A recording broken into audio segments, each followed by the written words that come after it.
Doing good, man. A little tired, had a late night, but good, good. No complaints on my end, guys. How you guys doing? We're doing well. Certainly. I guess you'd say to the best ability, or just to easily break it down, is a club promoter is primary job is to get bodies through the door, and they get paid per body. They it's a grind. That grind is a different type of hustle, I guess you'd say. They're on the strip almost 24/7. They're constantly meeting people, random strangers walking up. Although I do the same, I'm not obligated to be anywhere, particularly on the strip. So there's a big difference there. I can, as a VIP marketing host, my job is to book revenue, book table sales, book our restaurants potentially. And yeah, that's the primary focus. I was originally born in Connecticut, raised in the Tampa area. I actually started as a club promoter for teen nightclubs when I was a teenager. I always enjoyed music. I always enjoyed the lively spirit, and I love talking to people and meeting new people. As you know, I met you at the ALSD convention, and from there I just wanted more. I figured if I was going to go into this realm, why not be in the best cities that offer the best hospitality? So from there, I ventured down to Miami, was down there for a decade, worked at some prestigious clubs down there, opened up a few, and then decided to take my talents to Las Vegas after that. Yes. So Rivera, Joeseph. So how would you compare the night scenes between or the business between Miami and Las Vegas? Great question. Well, with Miami, it's a smaller market. There's not as many venues as Las Vegas, but they're top tier as well. I still have a lot of friends and partners that work down in Miami, and I'd say the biggest would potentially be the fact that we here in Las Vegas have a lot of day clubs, a lot of pool parties. That's your primary focus, where we don't really necessarily compete with like the beach. Anyone can go to Miami and just go to the beach for free. Here we're in the middle of the desert. I'd say that, that plays a big part. People specifically fly here in the middle of the desert to have fun, to let go, to unwind. Whereas people in Florida, have plenty other options, Okay. Cannot hear me. So, so how has the recent COVID-19 pandemic, particularly with the Delta strain, impacted, I guess, the way people party and the way and the nature of your business? Well, prior to the Delta variant, the Las Vegas shut down. I was here. It was dark. I mean, the strip was black. It was all hospitality went out the window. So that was very tough. It was tough to see, not just for myself and my colleagues, but, everyone working within the casinos and restaurants that do just a great job to make sure that when people come into town, they enjoy themselves or they have an experience unlike anywhere else or wherever they're from. Now, recently, with us reopening, it's been, it was an uphill battle, I'd say, at first. But it's the toughest part, I'd say, is we are based on travel, so depending on what other states are going through directly correlates and affects us as well. We still don't have a international travel lifted yet. So I'm not seeing a lot of my, European clients or whatnot as of yet, which I cannot wait for. But I'd say recently, just with the Delta variant, I'd say mainly just wearing our mask again, putting those back on, making that mandatory, which for some, they don't like it or whatnot. But for the most part, it doesn't really affect me. I don't I don't think too much about it. I'm just happy and appreciate the fact that I can still do what I love and can meet people left and right. Yeah, Okay. we have Shannon Allen in the house. We have E. Miller in the house. We have Doc, Queen's Finest, NYC in the house. Hopefully, I'm coming in a lot better now. But go ahead, Patrick. These guys will let me know. Hit me in the chat if I'm better now. Go ahead, Patrick. Okay. And another question would be, would you be considered yourself like an independent contractor or an employee of a firm? Like you'd get maybe a W-2 versus a 1099 as an Right. independent contractor. Right. Yes, I would be considered an employee, salary based. And yeah. So let's get to, we have a lot of younger followers, parents who have younger followers, and they're looking for a nice career, and you have been successful as a marketing host, a VIP marketing host. What kind of money can a VIP marketing host make, and can you expand on those lines? Absolutely. I mean, it's the nature of the beast is pretty much what you put in, you get out. They start you with a smaller salary, and you mainly make your money primarily on commission. So if you're not the go-getter type, or you're not the type that wants to put in the work, then like many professions, it's probably wouldn't be for you. But if you're someone who loves to network, loves to meet people, loves to talk, and also take care of people, I mean, that's what we primarily do here in my industry. And that's what I think makes and sets Las Vegas apart from many other cities. So, I mean, you could make anywhere from six figures to, however much you really want, to be honest. How is the salary determined? And is it determined on the amount of people you get in these establishments, restaurants? Is it more nightclub based, restaurant based? How is that all established? That's a great question. For salaries, there are tiers. If you're just starting out, you will be, pretty much like a tier 1 or a junior marketing host. And it just goes up from there. It ranges up to a senior marketing host or like a double senior marketing host. And I'd say that it's one of those things where you get paid primarily off commission.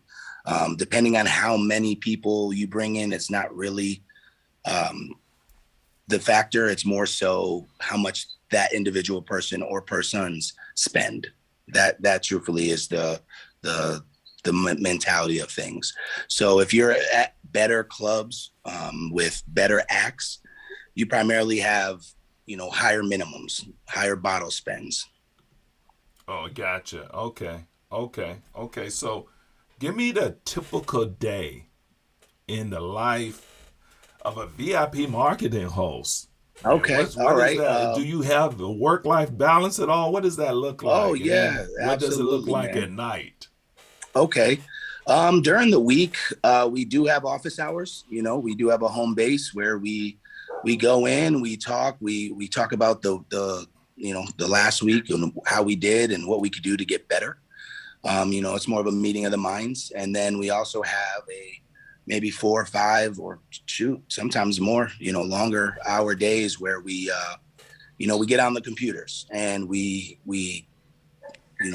strategically market on social media's platforms, and we reach out to some of our clients and just people we haven't seen in a while. We check in with them, or we thank them for their coming and supporting us the previous week. We check for people's birthdays, and anywhere to just shoot them a hello and see how they're doing. And that's during the week. Sometimes on weeknights I'll go to other venues and just support them, maybe get a bottle here or there and just network myself. What I love about this city is it is a really big, you scratch my back, I scratch yours. Patrick, to further the question you asked, what is the difference? Mainly, I've recognized between Las Vegas and Miami. Vegas is definitely, like I said, you scratch my back, I scratch yours. I feel like Florida really isn't as much. It's more for self. Whereas here we take care of people, and we take care of others, especially colleagues in other venues and other hospitality groups. Yeah, and let's clarify what is a hospitality group. What could fall under that basket for those Absolutely. people who may be confused with what that is? Absolutely. Hospitality group is anything from restaurants to nightclubs to day clubs and also lounges or bars as well. Yeah, that's mainly what falls under our level of class of hospitality. So, for Go example, ahead, Patrick. the SBE group, I'm not sure if you're familiar with them. Yes, absolutely. So that's a hospitality group, meaning that they'll have some hotels like the SLS Hotel. Right. Then they'll have maybe a nice restaurant. Right. They might have maybe a nightclub. Yep. Absolutely. Yes, certain hospitality groups can have hotels that fall under their titles, and some don't.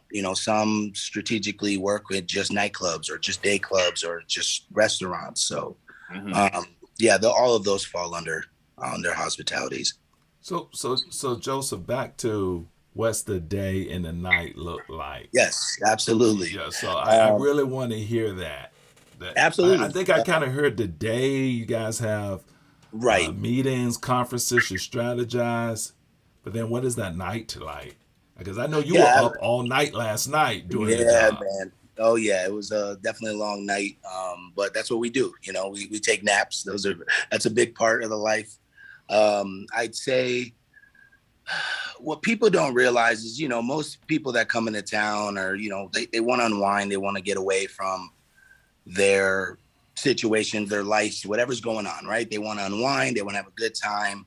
And I think a lot of people's idea of nightclubs are just, listen, you show up, you party, you have a good time. But what a lot of people fail to realize, I feel like, is there's a lot of work that goes into it.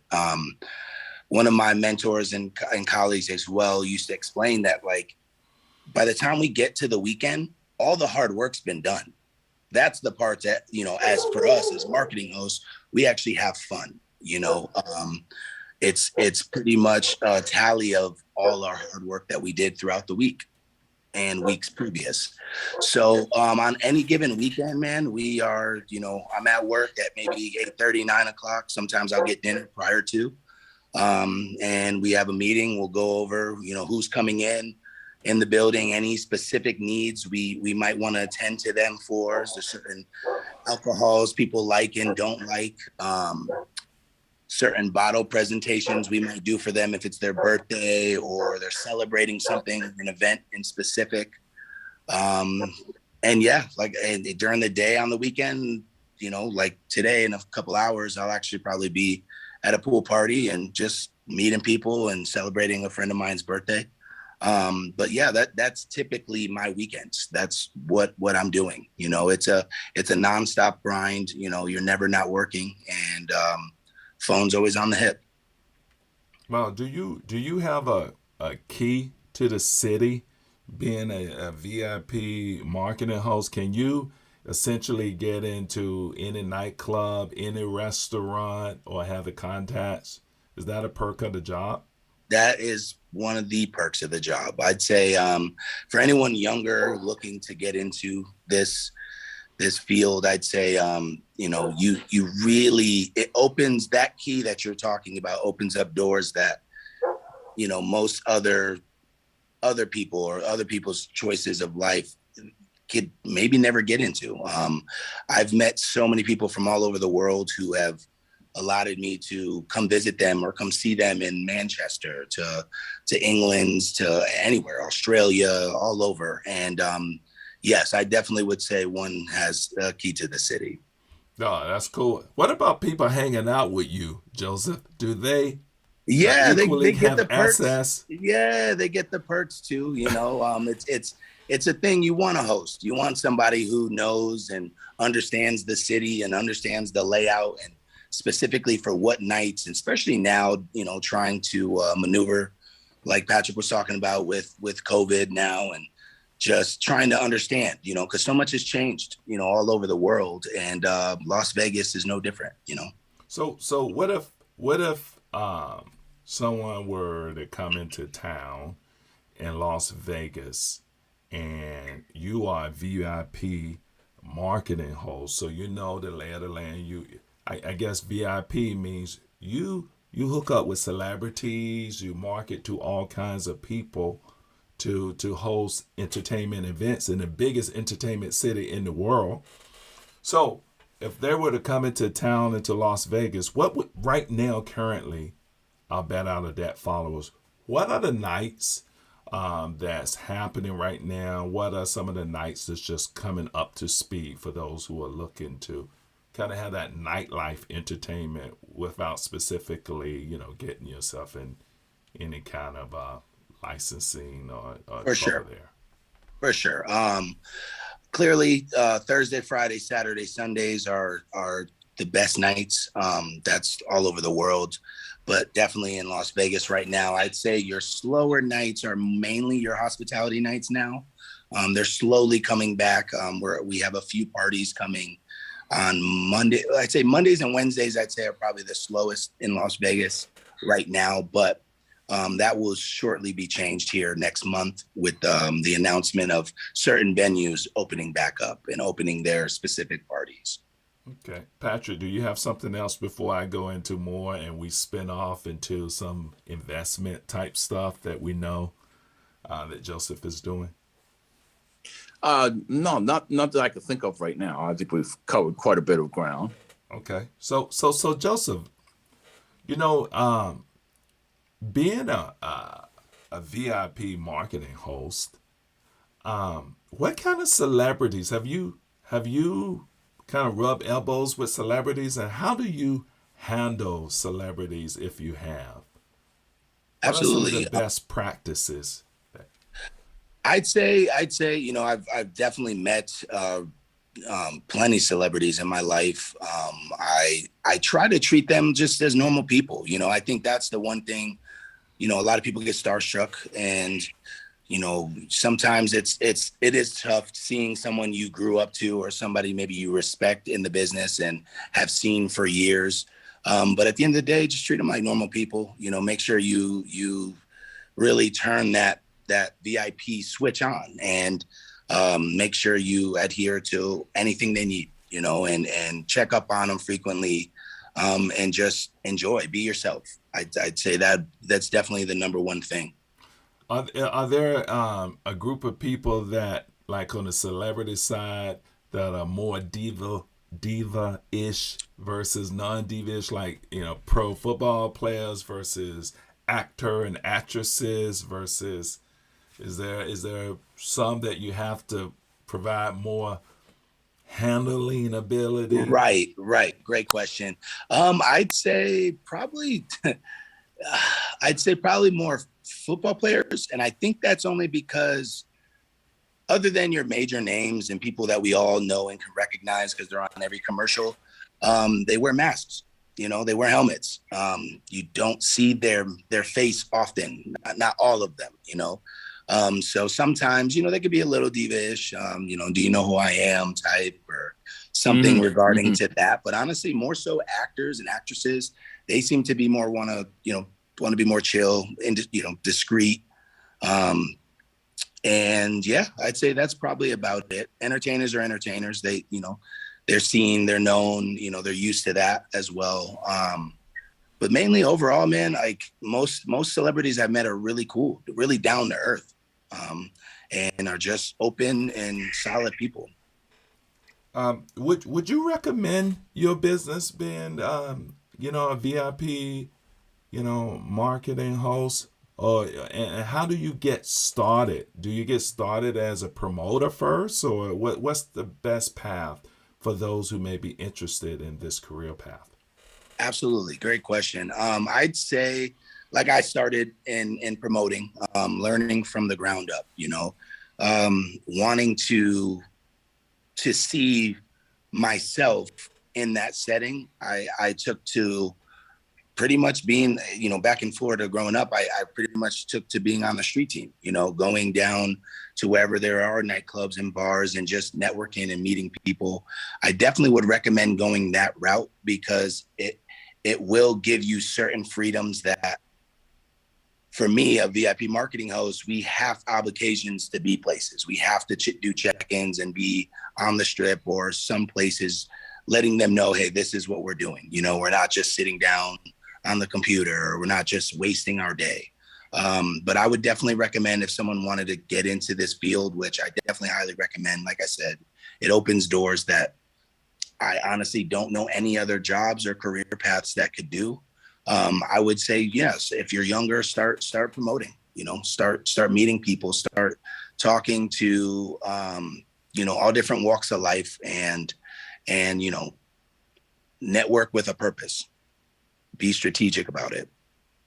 Yeah, and like, do you get? I know you get the perks of getting in the establishment like nightclubs and stuff.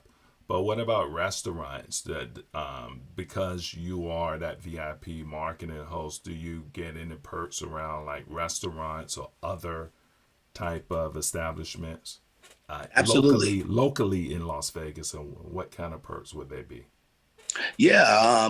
What's really cool is, again, piggybacking off what we talked about earlier, it's, I've met GMs of restaurants, AGMs, I've taken care of them or maybe some of their friends or, even clients of theirs before. And by taking care of them and making sure they're good on their birthdays, or maybe it's their wife or their husband's birthday or brother or sister, they return the favor, so sometimes I'll go into a restaurant, my meal might be comped, or, a couple shots might come my way, or drinks or such. So again, there's perks everywhere. I've seen people network and get into the realm of exotic vehicles. The thing about VIP, being a VIP marketing host, is the door just doesn't stop with nightclubs or day clubs. Some of your clients want to come in town and they don't want to go to a day club or nightclub. They want to go rent a car and go to the Hoover Dam or go to Grand Canyon, and see that there's much other things than just the strip and partying. There's restaurants in different areas, like we were talking to Patrick in the Summerlin area. There's different places to go in Henderson. Like, there's definitely more things to see and more things to do. But yes, there's definitely plenty of perks in all different fields. Yeah. And I would imagine some of those perks would be in other forms of travel, like maybe some flights somewhere or hotels. Right. Yes, absolutely. That's another thing. Casinos have their own hosts. Casinos have their own, their VIP hosts. Man, they get some of the greatest clients all over the world. They got people that come in and stop at nothing to stay in a penthouse or the best suites. So as I network with them and I talk to them, some of the perks as well can be comp rooms, comp dinners.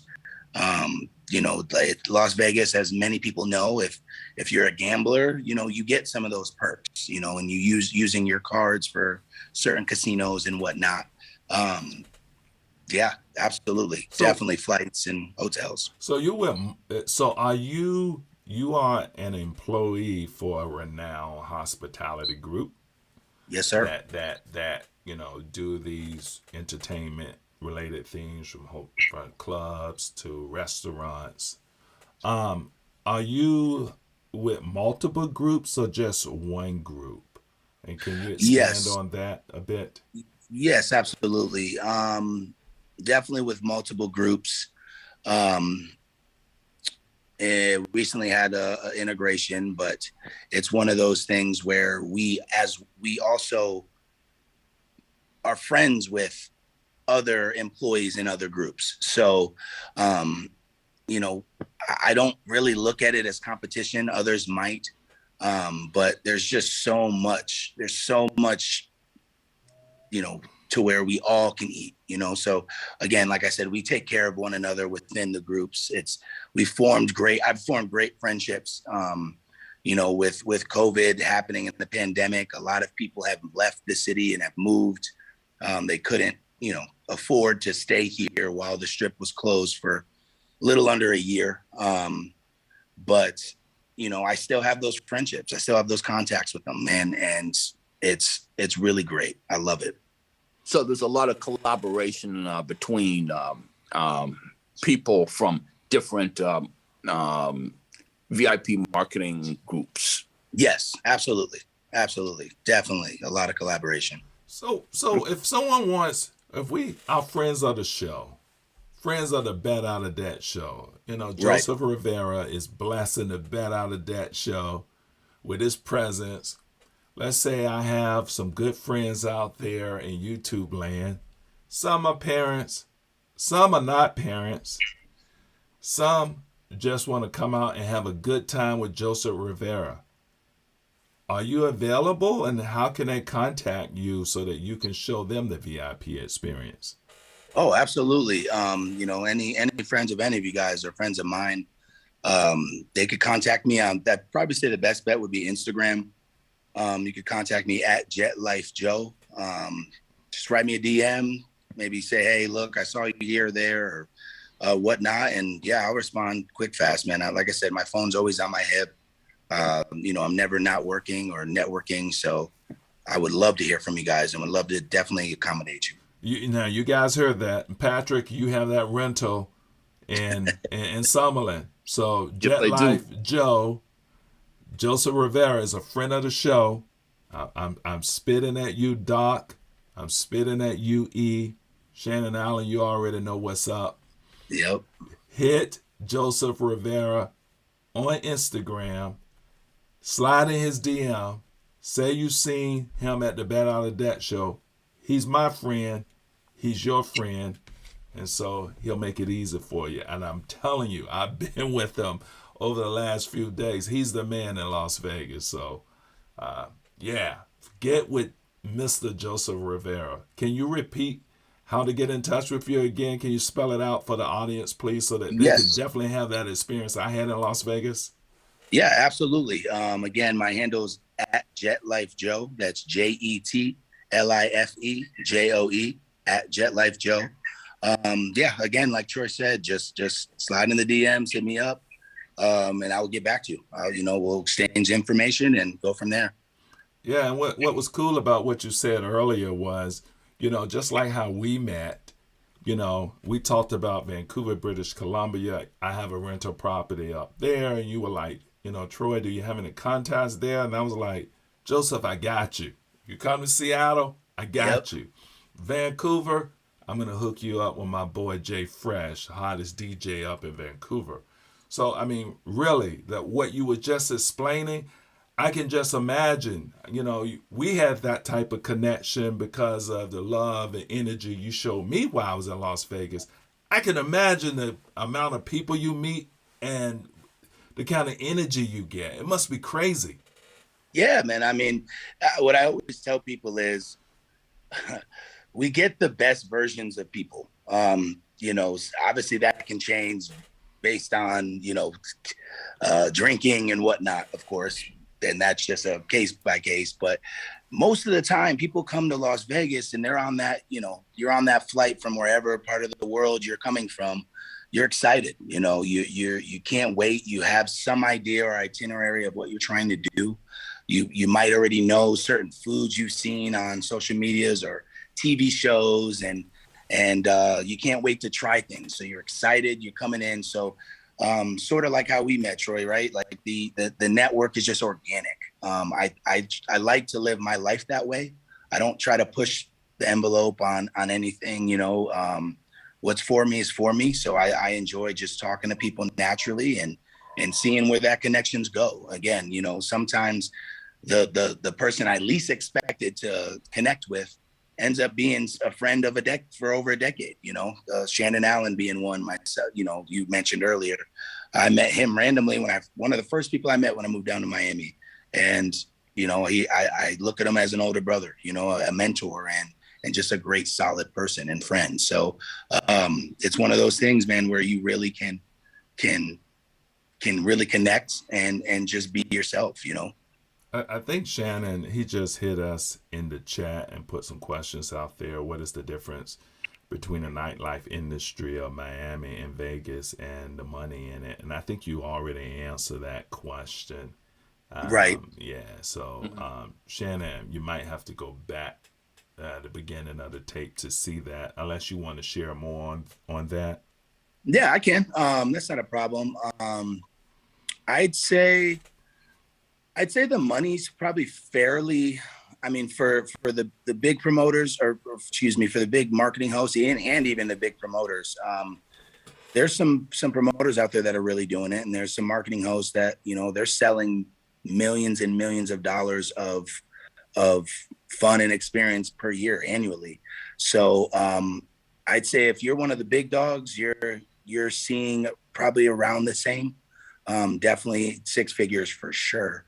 But even if you're not, I'd say I personally can see the advantage of Las Vegas being maybe just a couple notches better.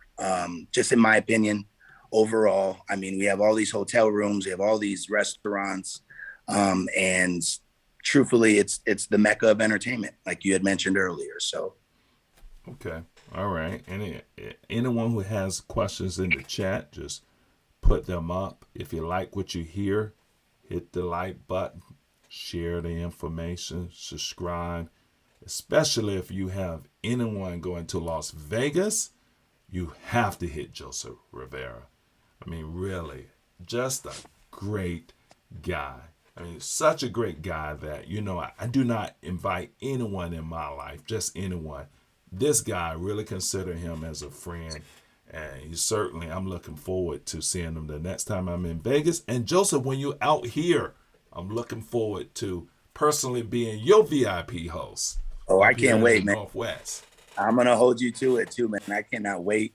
I love the Seattle area. I haven't been there in about 6 years, or even Vancouver. And man, I love it. I cannot wait. Cannot wait to come out there and see you, man. And you too, Patrick, in LA, right? Cannot Yes. wait, man. I love that city as well. So Yeah, Yes, for sure. I know a lot of good spots in LA. oh, I A can't lot wait. of great restaurants. Oh yeah. All right, so let's spin on the investment side. We talked about the whole VIP marketing host. Unless there's something else you would like to throw out there, and that we did not cover as far as the VIP marketing career side. You know, there may be something out there that you could share with the audience. Yeah, honestly, I'd say, I guess just to end it on that would be, you know, definitely it's a lot better having somebody than not to just try to figure it out or go online and, you know, book tickets and this and that. It would definitely behoove you to have someone in your corner as a host and can, like you said, you know, just give you a lay of the land. But yeah, we can move on. We can definitely move on, man. Yeah, and just to make sure we're on that topic, are you saying when someone comes to Las Vegas, it's better to have someone like you? Is that what you're saying? Absolutely. Yes, sir. Absolutely. It's definitely. And why? Why? Can you expand on that a little more? Because especially now, you know, during this pandemic that's still happening, I'd say, you know, it's so much has changed. What you once knew might not be that anymore, or you know, new things are opening up. New casinos just opened up recently, and new venues that you might not have been privy to, you know, and so now you have someone in the city who's there and understands it and gets it. You know, they can point you and guide you in the right direction and let you know, hey, this is the spot to be. You know, what's your energy? What are you feeling? You might have just came off a 6 hour or 5 hour flight. You know, me being from the East Coast, those flights are long, and sometimes you get in real late that first night and you don't really want to go crazy partying. You want to just cool little lounge, or just go get a nice bite to eat, or just maybe just walk around and see some new things. So it'll definitely benefit anybody to have somebody within the city. Yeah, and like Patrick, Joeseph is so approachable and so accommodating. This guy is seasoned. This guy, if you want to crank him up, he'll crank up. You want to chill, he's chill. I mean, this Absolutely. guy's is just mad cool, mad dependable. And so does it cost money for your services when they hit you? Like maybe the audience member, the YouTube member say, if I hit, Joeseph, he's gonna charge me $50 off the top. How does that work if they hit you? I mean, it really just varies depending on what they want to do. Yes, I mean, obviously services aren't free. And to get some of the perks of what I've established, what I've built over 2 decades now. I've been in the industry since I was 14. And I have, like I said, met so many people, so many walks of life. Sometimes my perks I'm not even in the city. I've had people reach out to me to want to do something in Miami, Florida, and Tampa, Florida. I have good friends in the industry in Texas, specifically. Sometimes they're like, "Hey, look, do we have somebody there?" So again, the perks and the network is what you're ideally spending on. But even then, even if you are spending on that, it's still a lot cheaper than going the ladder of, like I said, not knowing somebody and just booking something online. Yep. Where there's no relation there. You're just talking to a computer, and they charge your card, and that's just what it is. You get treated as such. When you have somebody there and someone that you can, have a name, have a face, and especially if they're respected within the city, it's something that, yeah, money is would never be the issue. Yeah, that whole experience with having that VIP host Right. and those I mean, the long lines, the access to behind the scenes situations, the key to the city experience. It's worth it, dude. Other than, trying to figure it out, it's already figured out for you. Right. And Absolutely. Exactly. And this is something that you cannot on an online experience. You have to experience personally. Get with Joeseph Rivera. Get with Jet Life, Joe. Trust me. Yes. Trust me. It's money well spent. He's the man. Shannon had a question before we spin off into Turo. Did you talk to Joe about travels and favorite places? So, what are some of your favorite places, and and some of your travel experiences? Because I think you have quite a reputation for knowing things. Yeah. Absolutely. Yes. Great question, Shannon. I've been, oh man, all over the Caribbean, Colombia.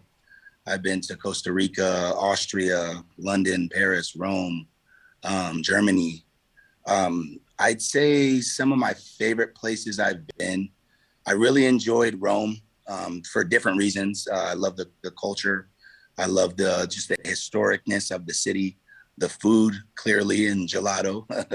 But I loved Austria too. I honestly, I love, like I said, I love networking. I love meeting people and trying new foods and seeing new cultures. I always respect people's, where they came from, their homes. Because to me, I guess you never really know where you're going unless you know where you came from.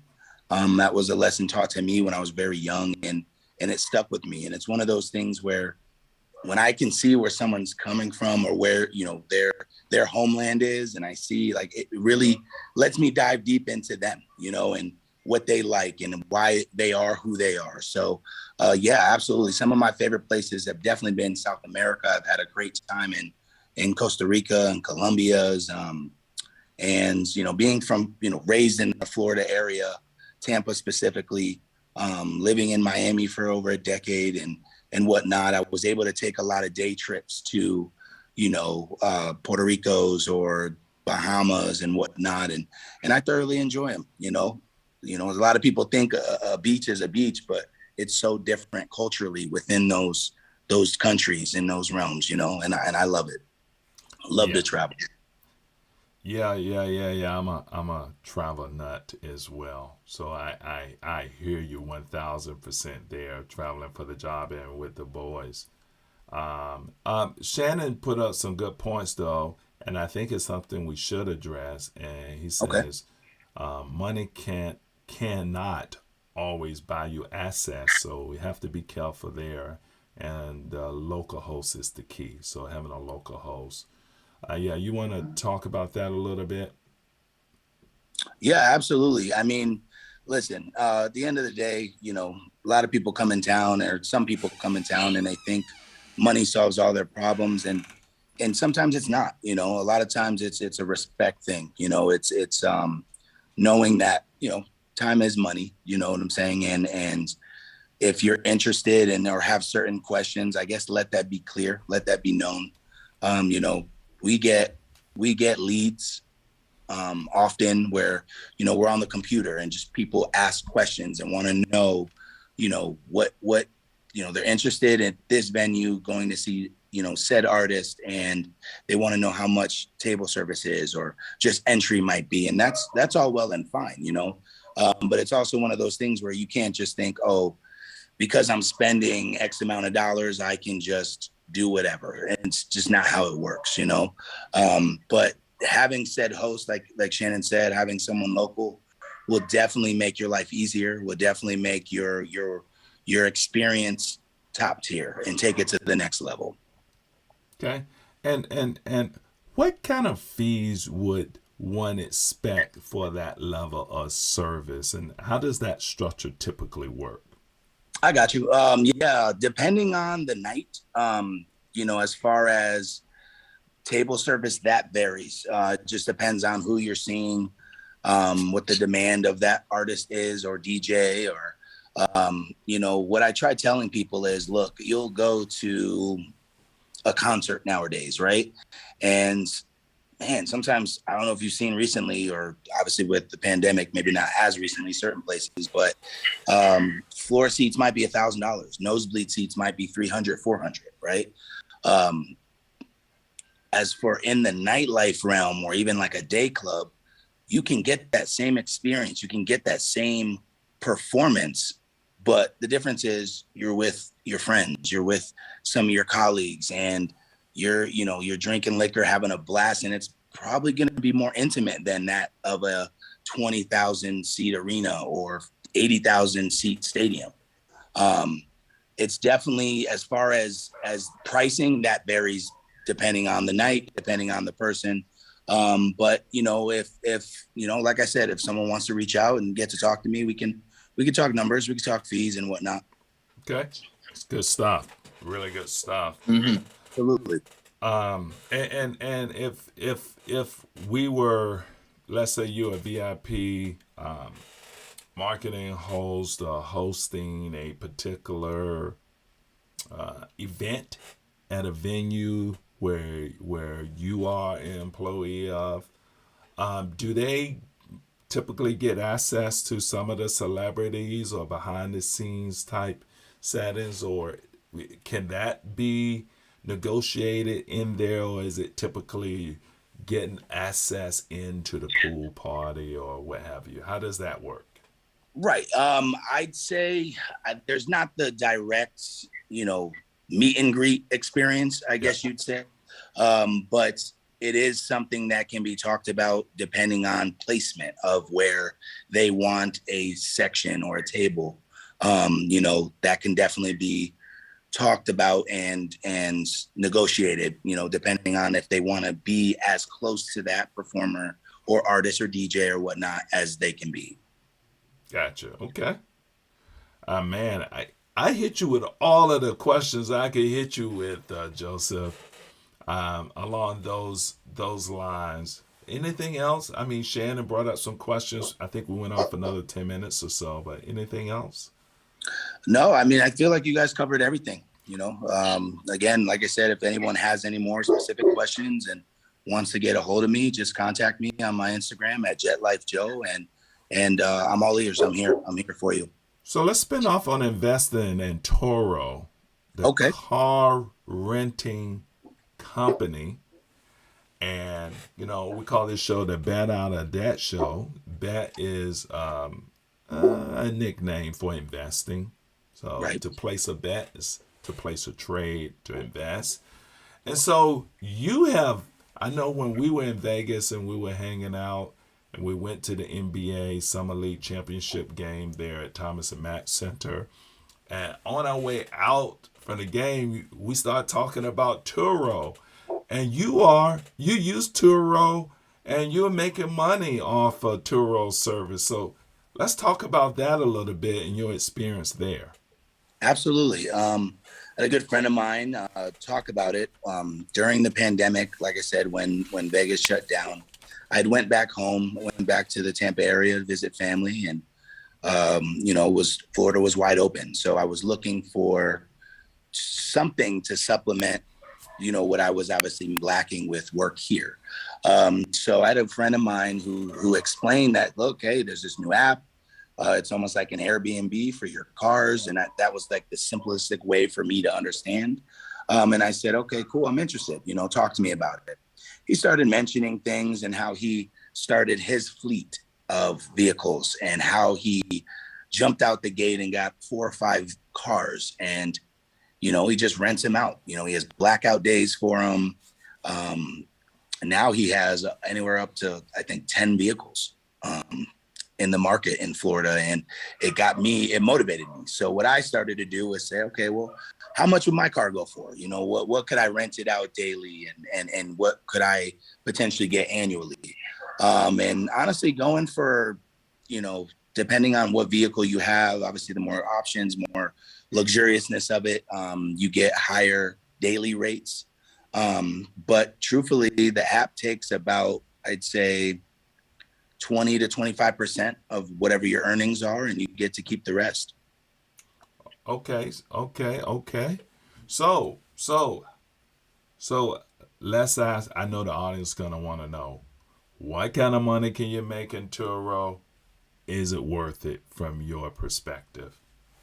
I'd say, to answer your first question, it's one of those things that's strictly on you. I say per car for your average car. I'm not talking your high-end, high-end Mercedes, BMWs, that price range, or Range Rovers varies. You can, rent those out for more per day. But if you're just your average human being, how I look at myself, you have a Toyota, Nissan, Hyundais, or whatnot, you can honestly make anywhere between 10 to 15,000 annually per vehicle.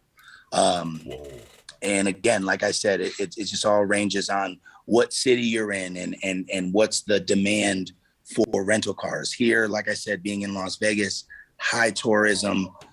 There's a lot of things to see within the 5 to 6 hour drive range here. So like I said, people come into Vegas for a few nights to have some fun, and then boom, they venture to Utah, they venture to Arizona. Some come out to see Patrick in LA.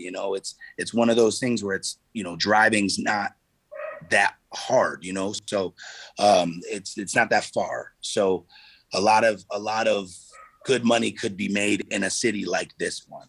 But again, it all varies. It just varies. But I'd say annually, a solid conservative 10,000 per car.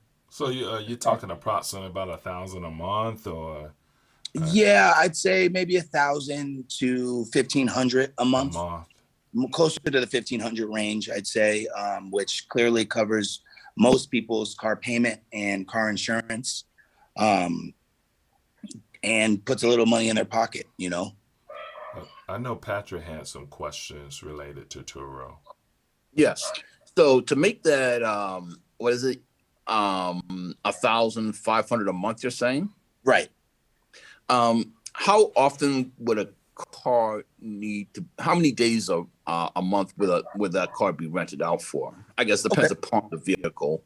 Yes, it depends on the But vehicle. Depends on how long the rent is. I've had a car rent for 45 days before straight. Someone needed a car for 6 weeks, and you know, I that vehicle was a smaller vehicle, and more gas efficient. But to make anywhere between 1,000 to 1,500, I'd say your car's probably rented anywhere between 20 to 25 days, maybe out the month. But again, if you have a higher end vehicle, it could be way less. I know there's cars that go on there for $1,000 a day. yes, indeed. Maybe some of the more exotic, some of Oh the more yeah, sport absolutely, cars, luxury absolutely. cars. Yes, sir. Great. And what would be some of the more popular brand names of cars to be rented out on Turo? Okay, great question. Well, here in Las Vegas, very big, like similar to California, very big on electric vehicles. So that clearly Tesla, Scions, or not Scion, excuse me, Priuses, Toyota Priuses are very big as well. Hybrid vehicles always work. It's a big solar area, right? So it's one of those things where those cars I see rent out well, but anything just, with gas prices now, anything that's gas efficient, those are your best bets. And I truthfully like to get cars and vehicles that can allow people to go anywhere. As Troy knows, in the Pacific Northwest, you're not just driving up certain mountains during certain times of year with just a four-wheel drive or front-wheel drive car or rear wheel. You need that all-wheel drive, or you need something to get you up certain mountains and whatnot. So I personally like all-wheel drive vehicles to rent out because they just, depending on where you're trying to go, they cover everything across the board. Okay. And how would you say that what would the insurance rates or insurance policy, how different would they be, let's say, between a car that's rented out on Turo versus that's for regular use? Right. Great question. For Turo, you have to have your own insurance for every vehicle that you have, which is normal. And they also insure up to $750,000. So, I mean, you're covered. You're in good hands. Like I said, my buddy has over 10 vehicles in his fleet, and he doesn't even come close to the $750,000 range yet. So you have no worries on that realm. Okay, so it seems as if the insurance companies don't differentiate between a car that's being rented out of Turo and one that's ready for regular use. Absolutely. Okay, great. And another thing is, what would be some of the pitfalls of being a Turo car person who rents out? Absolutely, yes. I'd say like anywhere, Patrick, you were talking about having, rental properties, and sometimes you get bad tenants, right? It's a possibility. The good thing is, for me, I don't look at vehicles as, I love cars. I love cars. I always have since I was a child. I look at these as investments. I don't look at them as, they're the end all be all for me.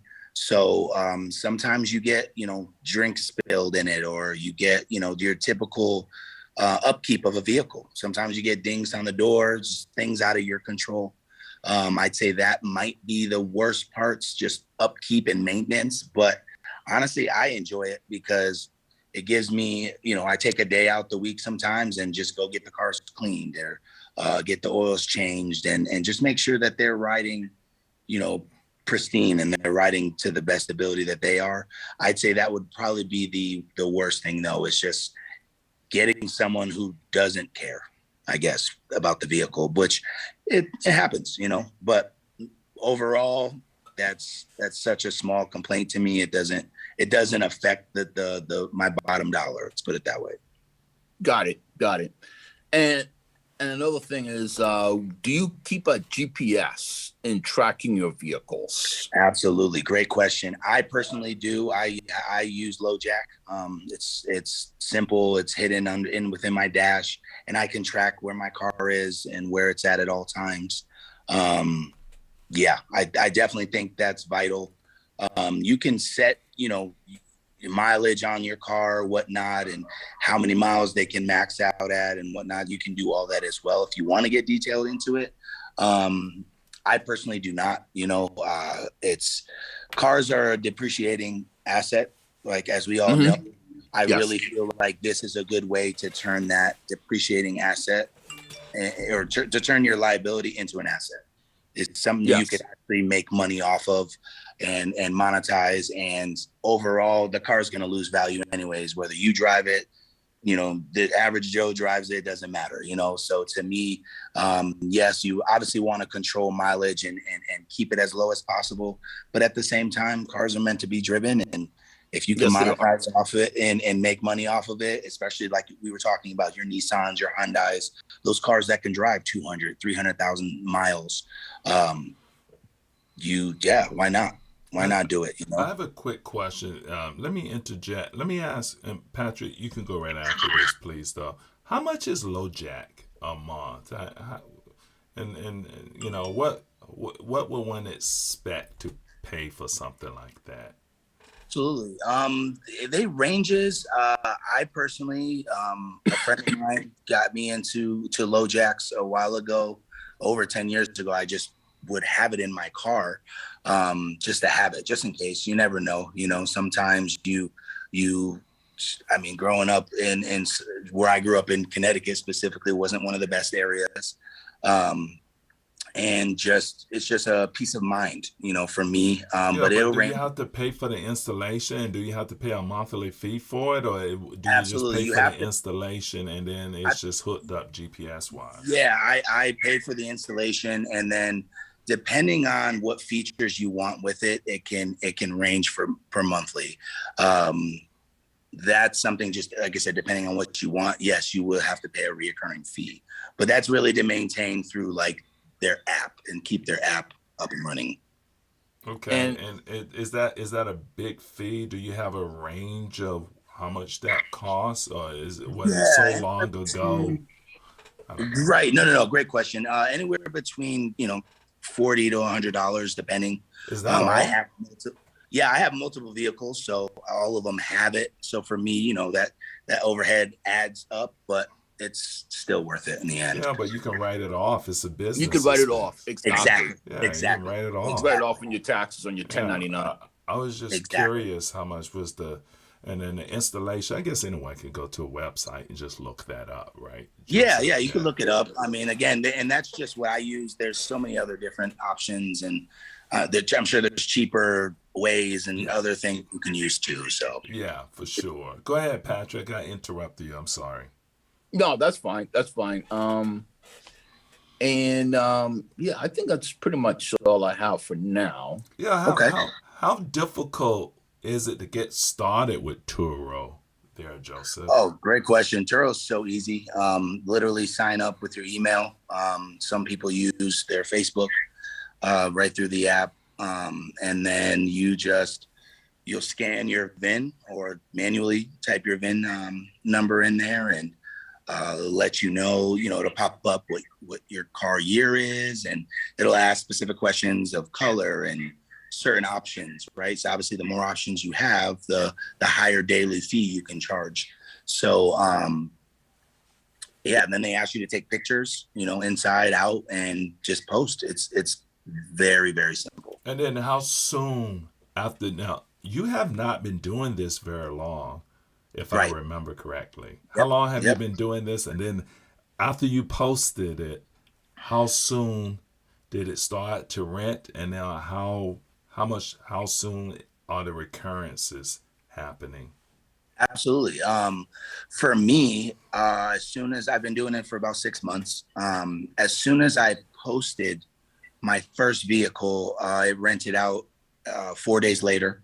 And from there, it just was I'd say out of a week, I probably rented my car out for 5 days out of the 7. And it just, again, it varies depending on what's going on. Here in Las Vegas, we often have a lot of boxing matches or UFC fights, and people fly into town for that. and they might not base their trip around that, but that's a part of their trip. So they'll come in on a Saturday, they'll go out, they'll have dinner, you know, they'll go to an event, and then come Sunday, Monday, Tuesday or something, they might just want to go, like I said, go see what's around. They might go to Mount Zion National Park, or they might go to Valley of the Fire or Hoover Dam or something, Grand Canyon. But definitely I'd say for me specifically here, out of 7 days, a car will rent 4 to 5 easily. Yeah, so do you have a second car, or how do you get around once because your car's gone for a long period of time? No, absolutely. So do you just Yes. have a second car, or do you just e-bike it? Or what do you do? Yeah, no, listen, great. That's a great question. I'm actually in the market looking at electric bikes now. I have 3 cars currently in my fleet, and I'm looking to expand. I want more, you know. I don't, people ask me, do you have a car? And it's hard to answer, because it's like, yes, I do, money. but right. So, honestly, like I am just of the mindset, I'm in a time in my life where everything I own and anything I purchase, I want to monetize off of it, you know, and I want to, especially nowadays with the pandemic and, you know, just trying to figure out what course you want to go in life. It's something that I just thoroughly enjoy, you know, it's cool. And also, to be honest, it integrates with what I do. You know, I can also allow somebody and clients or friends to have a car when they come. You know, sometimes, again, they don't want to just stay in the hotel and walk up and down the strip. You know, this is something I can give them access to, you know? Yeah. I mean, listen, I agree with you, Joseph, because, you know, studies show that a car, which is a depreciating asset, and, Yep. you know, you call it an asset, but it's depreciating. It's Yeah, it's a parked liability. 96% of the time. Yep. Parked 96% of the time, and it's going down in value monthly. Yep. So when you say, you know, the value proposition behind it, and you do not look at a car as a true asset, you just look at it as a tool to get around for convenience and make some money, because you need a car, right? But Right. it's a depreciating asset. So, and it's parked. You only use it 4% of the time. The rest of the time it's parked wherever you go. So it's a convenience factor, right? Right. So Right. why not make money off of it? Right. And why would Absolutely. you get a car and look Exactly. at it like, this is my car that I paid, you know, 30,000, 50,000, 100,000 for? It's my car. I don't want anybody in it, but I'm using it 4% of the time. Right. Right. No, absolutely. It's a great point. You know, again, I love cars. I love vehicles. I grew up with, you know, American muscle cars and whatnot. And, you know, I have a Challenger back in Florida. It's my baby. Shannon's seen it. I love it, you know, and it's one of those things where, like, yeah, I learned, like, wow, over the course of 10 years that I've had it, I spent a lot of money, you know, the upkeep and gas and, you know, just maintaining it. And I said, well, why? For what? You know, again, as much as I love it, I also enjoy having money in my pocket. I love seeing zeros in my bank account. And again, with like with the pandemic, I you know, for me, I hope that, like a lot of people, you know, they realize, you know, don't take them for granted, you know, and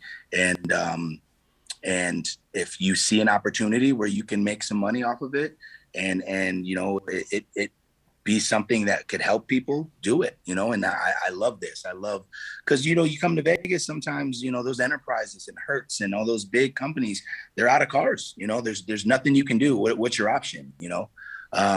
Turo allots for that, and it allows a space for people, someone like myself, to make money, and then for someone else to get a vehicle for a good price. Yeah, and I have another question. What? Real quick, Patrick. Someone hit me on the side. I did not say a car depreciate 96%. I said it's parked Right. 96% of the time. I saw that in a study. You only use a car about 4 to 5% of the time, actual use, unless you're, you know, driving somewhere.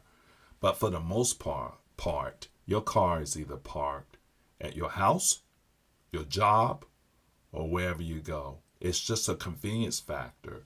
So, so why not control a depreciating asset versus look at ownership of a depreciating asset?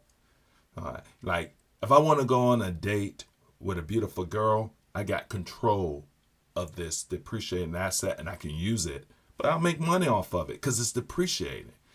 Right. And so why not have control of it? You don't use it the majority of the time. Why have such a sense of ownership of something that you can control and make money off of? It's just a mindset shift. Yeah. Yeah. It's the ideology for sure. Go ahead. No, go ahead. You could go ahead, Joseph and Patrick. Okay. Yeah. No, like you said, it's, listen, not everybody can, I get it. Some people are, it's tough times, it's not something that is necessarily easy. Sometimes it's harder for people to get a car, let alone 2, 3, 4, 5, 10 cars, I'm working on my way to that as well, and I'm seeing what battles I might have or what cars work and what doesn't. I do just fine with a car that's in the $15,000 to $25,000 range, trying to finance as little as possible. And it's one of those things where like you said, why not? It's not for everybody. Some people don't care. Some people just want to have a vehicle and go to and from, and by all means, that's fine too. I understand it. But for me, like I said, I don't hold any emotional ties to any one car, and it's just a form of transportation, so I enjoy it. I thoroughly enjoy doing it. It's not hard. I definitely recommend if anyone gets into it to put their location of wherever that car is, because they do ask you on the app, where is your car located at, to put it somewhere closer to a downtown or city area for obvious reasons. That's going to be, where you probably get majority of your business. Yeah, that's a good best practices there. Patrick, I'm going to have Joseph talk about some of those best practices to ensure you get a rental. Please go ahead with your question because I've been talking quite a bit, and I've been interrupting you, but go ahead. Yeah, just a brief question. So you mentioned you have about 3 cars or so, right? Right. So what kind of facility do you store these in? Great question. See, that's another issue. Like, right. Not just getting a car, where do you store them? I personally, where I live, I'm lucky to have some spaces available. So I don't personally store them garage kept. I keep one garage kept, and the other 2, they're out, within a couple spaces of where I live. But a buddy of mine, like I said, in Florida, he has a pretty big home, and he has plenty of driveway space, and he just stores his cars there as well. So really, you don't need to really have anywhere to store them as far as, in a warehouse or in a garage or whatnot. You can just keep them if you're, wherever you live, allows you to have a place for them, you'd be fine just that way as well. Yeah, and Tony Johnson is in the building. And Tony asked the question in the chat, is the insurance high on those cars because you're putting them out on Turo? To be honest, I'd say my insurance hasn't gone up much since I put them out there, but I've also, luckily haven't had any incidences as well. I'm assuming, obviously, any incidents that I have, I would have to, insurance would go up, but that's as expected, but no, I haven't seen much of an increase in my insurance. And who would cover an incident? Like you said, Turo covers up to $750K. Right. And let's say, for instance, I have Allstate or State Farm as my primary insurance. So who would cover an incident? Is there a deductible? So how does that work? Yeah. Well, if your car is being rented out, during that time that it's rented out, it would be, or during the time that your car is being in transit to that location and from that location, it would be covered by the Turo insurance. So Repeat that again. so during while a vehicle of mine is being rented out, it will be covered by Turo's insurance if an incident happens under, a certain rentee. So if you rented one of my vehicles and you had a fender bender or whatnot, Turo's insurance would cover it. What about a little ding on the door? Yeah. At what level does Turo say, okay, you're getting ridiculous? And Right. No, great question. Again, that would be a case by case. But it's similar to if you've ever rented a car before. They do the little walk around. Yeah. Okay, all right, we noticed this. You also do that as well. You can notify and write in the notes, hey, this was already here. I've already had this. You can even take photos of it and whatnot, so that you're covered and or they are covered. So really, again, if you have a little ding on a door and that bothers you enough to where you want to get it fixed, it will definitely be covered if it happened during the time someone rented it. yeah, okay. Yeah, I think that's usually if you have an incident that's bigger than a golf ball or something. Yes. Yep. Exactly. Yeah. Exactly. Yeah, and so I remember when I was out in Vegas and we were talking about this, and I was like, hey, Joeseph, I have to have you on the Bet Out of Debt show. And I know Sunday mornings is tough because of the business you in. And I was like, can you do it? And he was like, Troy, I got you. I'm locked in. I'm there. Yeah, Yep. I know you were up till like 3, 4 in the morning, and you still blessed us at like 7:30 in the morning for our pre-production. So I'm so happy to have you here, man. So back to the cars. Man, how do you get these cars to the clients? We were talking, and when I was in Vegas, and you were telling me, how you get the cars to the clients. Do the clients come to you, or do you go to the clients? And how does that car exchange work? Getting it to them and getting it back. I wanted to share that with the audience. That's a great question.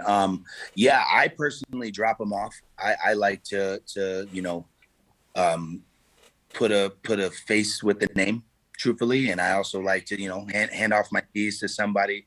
What I've noticed is you don't have to do that if you don't like to. You can literally drop a car somewhere, and they have, with technology nowadays, they have things that literally you can open your car door from an app, and leave the keys inside the car. Some people like to do that. They don't like the face-to-face or don't want to have to meet people. And some people don't, they just don't want to meet people anyway. So want to pick their car up and go. But for me, I like to drop it off. And then from there, I find a ride, or most of the time have work. So as I'm dropping it off, I'm already in that vicinity, in that area, because our city center is located close to where I work. So for me, it's not really that much of an inconvenience. It can be on some days, but it's not. It doesn't affect me in the slightest. What do you know some of the apps offhand? I'm wondering with an aftermarket car, can you put that type of thing, or maybe there's a lock box you can lock your keys in or something. I don't know. I'm just trying to picture how that works. Yeah, they have. I don't know any off my head right now, but I know there are definitely similar to rental properties, right? Where you have little keypads. Oh yeah, the little keypads with the lock on the door. Yeah, okay. Yep, they have things like that. I actually rented a car off of Turo one time. I was in the California area, and this gentleman, I rented I can't remember what it was, but it was something electric. It was an amazing car. The guy told me to text him when I got to the vehicle. When I got to the vehicle, the door unlocked. He unlocked it from his phone. Wow. I got in. The key was in there for me. And from there, I just drove. And once he said, hey, drop it back off at this location whenever you're done. Boom, I did it. He locked it and everything. So, wow. Yeah. We've come a long way, and things like that can truly help. Let's say you're out the country or you're gone, you still can monetize. You still can be in control and know where your vehicle's at and make sure it's good. Earlier we mentioned, and Patrick, I'll let you jump back in here, but earlier we mentioned some of the best practices over the last 6 months you have learned from renting on Turo. And can you go over those again? I know listing you near the city was one, but can you expand on some of those best practices again? Yeah, absolutely. I would say, like I said, to get a vehicle that's efficient on gas right now, because with these gas prices, you can't go wrong with that. Definitely get a car that has as many options as you can. Doesn't need them, but the customer or client likes them. They enjoy that. Um, it's crazy. Something as simple as even having tinted windows. Here in Las Vegas, it's the desert. It can get up to 120 degrees some summer days, summer nights. It gets to 110. It's important. I've realized. Definitely, like I said, having something potentially hybrid or electric would be good as well, because it helps the customer not have to pay on gas. Keeps their costs lower, and definitely just have good customer service. Respond fast to them, so that and be transparent as you can be, and let them know this is what I asked. This is where I want the car dropped off, picked up at, whatnot. And honestly, you'll most likely get reoccurring business. And what was that city? You said something, another best practice about being near the city, close to the city, listed in the city Oh or yes, something. near a city center. What does that mean? What does that mean? Near where a lot of business, I guess, goes down. Your business, centers and business areas, because I've noticed, for me, a lot of the customers that have rented the vehicles that I've had are here on business, to be honest. So yes, they have fun and they do their thing and whatnot, but they end up going somewhere with the vehicle. They end up going sightseeing. So are you saying, let's say for instance, I live out, and I don't, but let's say I do live out in Everett, Washington, Mhm. which is 20 miles. Oh, let's say I actually live in Smoky Point, which is about 25 miles from Seattle, which I do Right. not.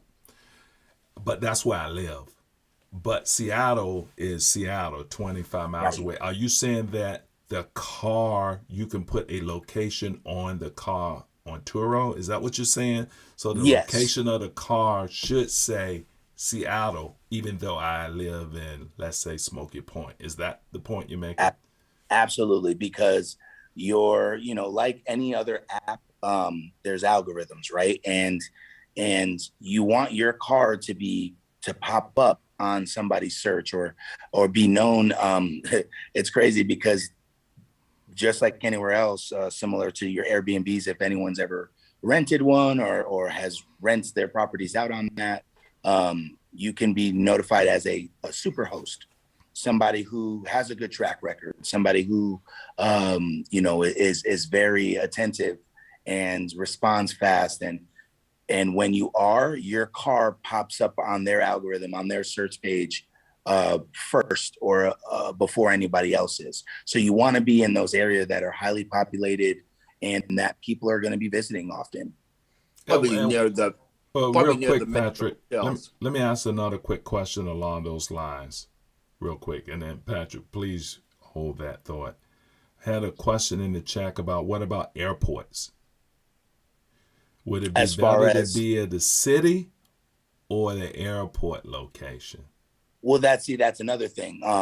It all just varies here in Las Vegas. It varies on your location where you live, huh? Yes, absolutely. I'm specifically solely speaking for me here in Las Vegas. Coming from Florida, 30-minute drive in Florida is considered close. Here in Las Vegas, 30 minutes might as well be the other side of the world. That's what to most people, like, driving 30 minutes, they're like, oh, that's so far. Coming from Florida, 30 minutes is close to me. So I guess it's all just perspective and relativity to where you live. I know, for instance, and I've been to, let's just say, Denver. The airport is nowhere near downtown.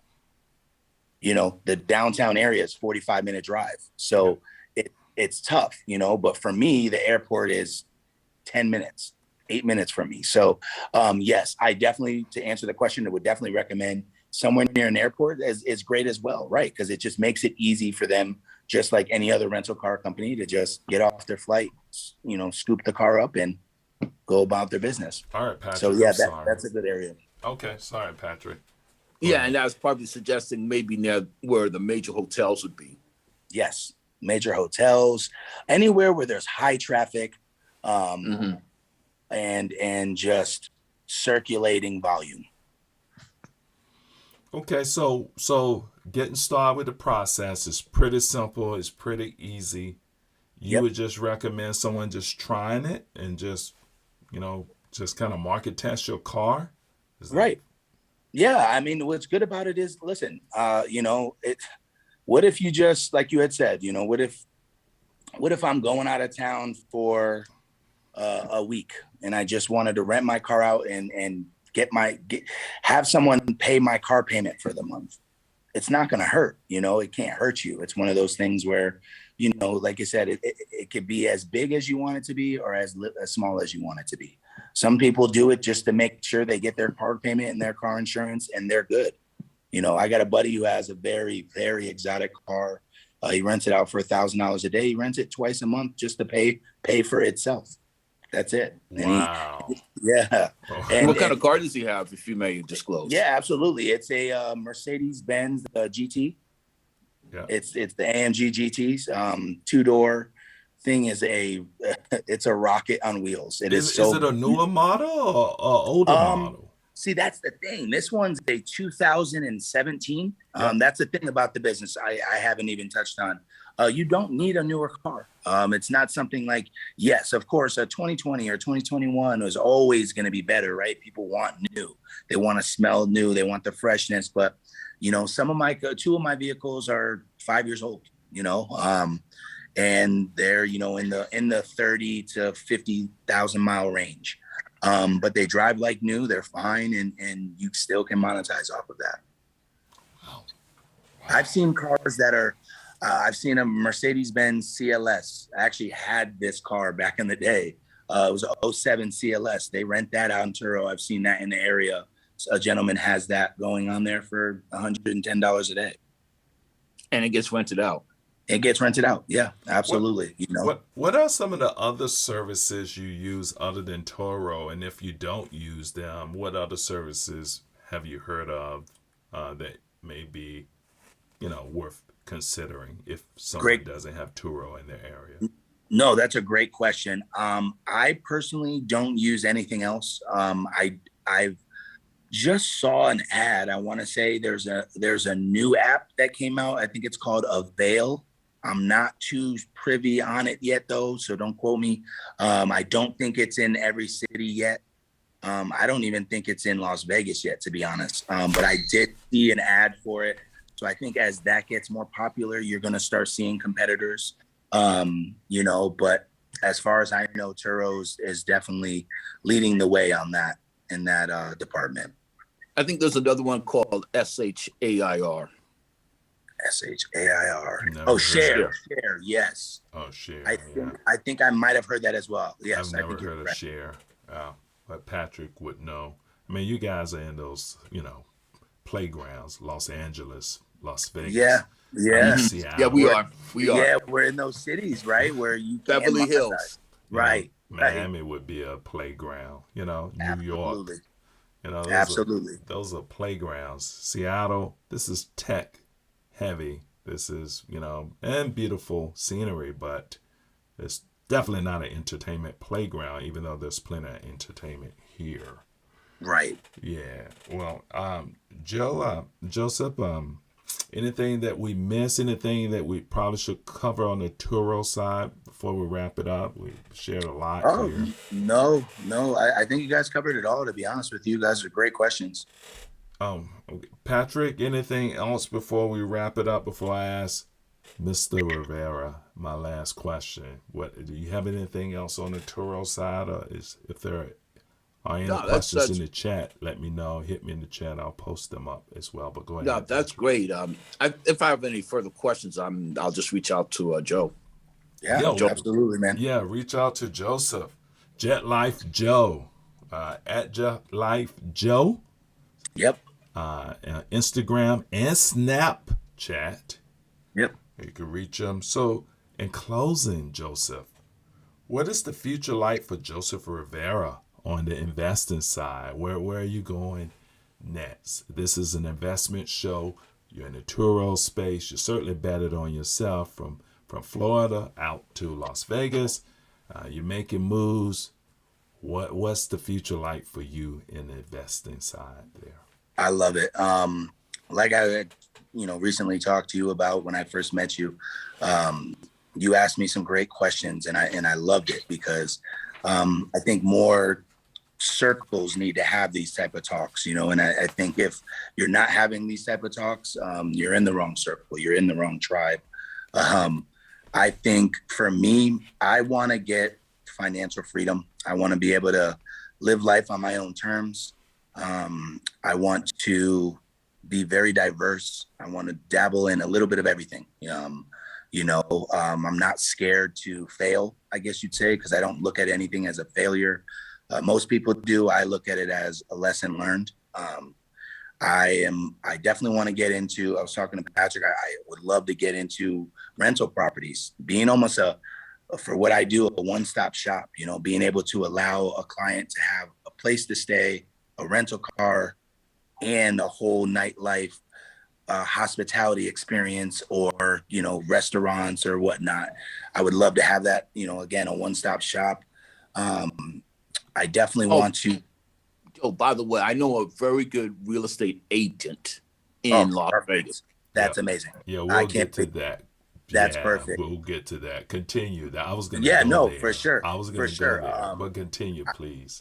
Absolutely. Thank you, Patrick. I also would love to, like I was telling you, Troy, I want to get into the market. I want to learn more about, stocks and options and I dabble here and there, but I am definitely not the most knowledgeable. And I know you gentlemen are definitely in that realm. And I would love to take any knowledge you guys have to help guide someone like myself, or like you said, the future of what they could potentially do or accrue. Again, for me, man, I just want to be able to live life on my own terms and take care of my family, my mother specifically. My goal is in the next 5 years to get her out here, and she'll be retired and just let her enjoy life. She sacrificed a lot for me growing up, like I know so many mothers have. And least I can do is just give her back and let her enjoy the rest of her life the way she wants, Good stuff. Really good stuff, Joeseph. And certainly with the Bet Out of Debt show, investing in the market is what Patrick and that's what we do. And right. So certainly we'll be connecting on that. I have our link on YouTube. So you are on Zoom, so you can't see what I'm seeing, but the YouTube audience can see the www.betoutofdebt.com. There's certainly some great informational videos there, but we're going to reach out on the side. I'm going to give you the personal treatment and kind of show you some of the basics on me, some of the basics of how you look at the market. Where does the price of a stock come from? How do you know you have a long-term trajectory growth stock? By looking at the 200-day moving average and some of the basics, so that you can have that foundation to build for yourself. What we believe here on the Bet Out of Debt show is to teach people how to fish, so that you do not have to go out and get a financial advisor. You can do it yourself. You may want to talk to a financial person to get additional information. But what Patrick and I do, we teach you how to fish for yourself so that you can control and manage your own money. We believe in making our own money, losing our own money, but nobody's going to lose it for us. We're going to do our own deal. Yes, I like exactly. So that's what we do here. So that's You kind take of our ownership. passion. You take ownership of your financial future. Yeah, take ownership of it, just like what you were saying, but from a financial standpoint of that future. And then obviously, we're both in the rental space, right? So Patrick and I are both in the real estate. So yeah, we got a lot of things to do off camera to catch up. Absolutely. Yes. Mm-hmm. So Patrick, anything in closing, because we're going to wrap up the Bet Out of Debt show Anything else in closing, my friend? No, just invest in yourself and take a risk. That's what I'm getting out of this, and in life in general. And there's no such thing as a failure. It's a teachable moment. You move on. Absolutely. Yeah, I think those are words to live by. So, Joseph, thank you so much for blessing us. I've been using that word so much with your presence. You have no idea how important this guy is, and what a great sacrifice to get the lack of sleep, make a commitment some week ago, like about a week ago, and just hold to the commitment, even though he had very little sleep. And so I really appreciate you coming on the show this morning, man. It says a lot about your character. I'm definitely going to do what I can do on my side to repay you for blessing us on the show. So thank you again. No, guys, thank you. Honestly, Patrick. Thank you so much. Thank you, man. I appreciate you guys. Love this show. I can't wait to see you guys grow and continue growing. I would love to be on it again at any point. And yeah, man, anything you guys need, or anyone out there watching needs, please feel free to hit me up. And yeah, man, I'm excited. I'm definitely excited. I love what you guys are doing. I'm loving the investment side, and I cannot wait to be a part. Well, that is the Bet Out of Debt show for today. Let's make sure that the audience can hear me. I think they can hear me, but that's the Bet Out of Debt show. And as always, keep investing.